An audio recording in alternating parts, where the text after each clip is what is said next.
Alright, we are back for some more action today. We got a high intensity WOD. So we're going to go through our warm up real quick. We're going to be doing a squat hold. And in that position, we are trying to add a thoracic rotation. Just rotating. Notice kind of how our arms are actively kind of just pushing into the knees.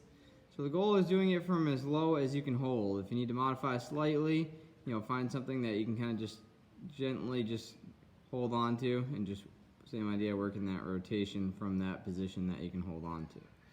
So 5 aside on those.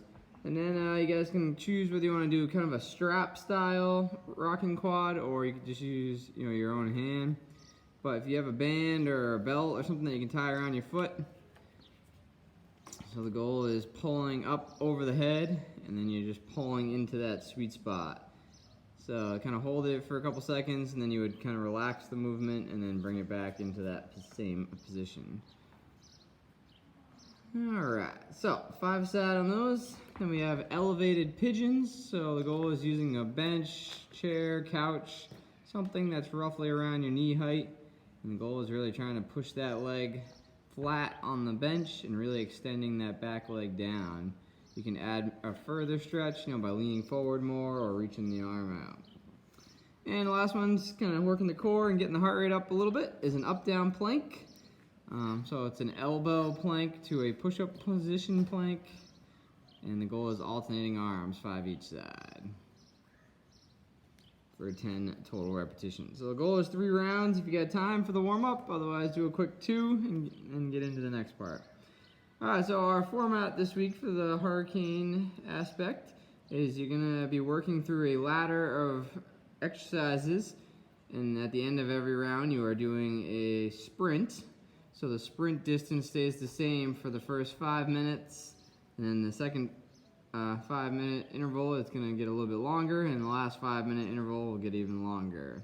So using running as an example, you do 100 meters the first 5, 200 meters the second 5, and 300 meters the last 5.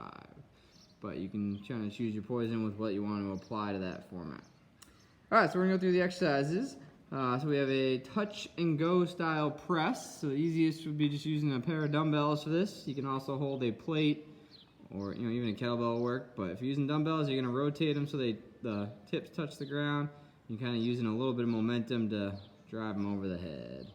From the side, you can kind of see how she's sitting back. So it's kind of a hybrid between a squat and a deadlift. Alright, we got side V-ups to work the core.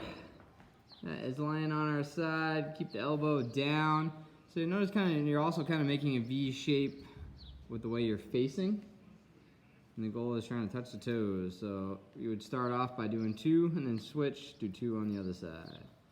And stride jumps, you guys can again utilize something that is roughly knee height or slightly lower, but the goal is a step up, drive the knee up. A little bit harder is trying to get some hang time. Easier is no hop. And again, those are both sides as well.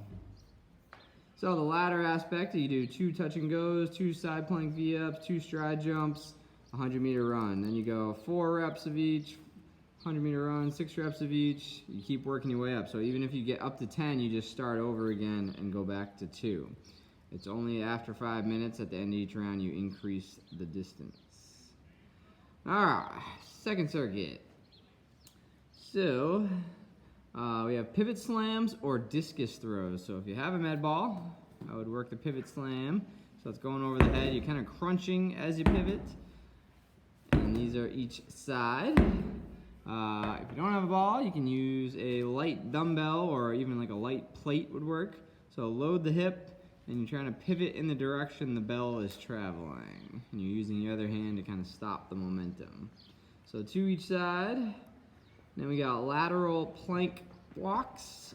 So easier is just going 2 steps to the right and then 2 steps back to the left. A little bit harder is trying to add a push-up for every repetition. Alright, and exercise 3 is Nordic drops. So a little coordination. So ultimately if you end up doing too many switches, that's an okay thing, but then kind of every other switch, you're dropping into a lunge, so you should be dropping on the opposite leg. So keeping you cognitive thinking. So a little bit easier is just doing the Nordic switch, not bending. Alrighty. So, same concept. As soon as you finish that third exercise, you would get into your cardio bout, and then you get into the next round of the ladder, which would be 4. And same concept. So working your way up to 10. If you get up to 10 and it hasn't been 5 minutes yet, you just start over. At the 5-minute marker, you increase the cardio. So if you do these two 15-minute circuits right, that should suffice. You should be pretty elevated with the heart rate and have a good sweat going. So have fun, work hard,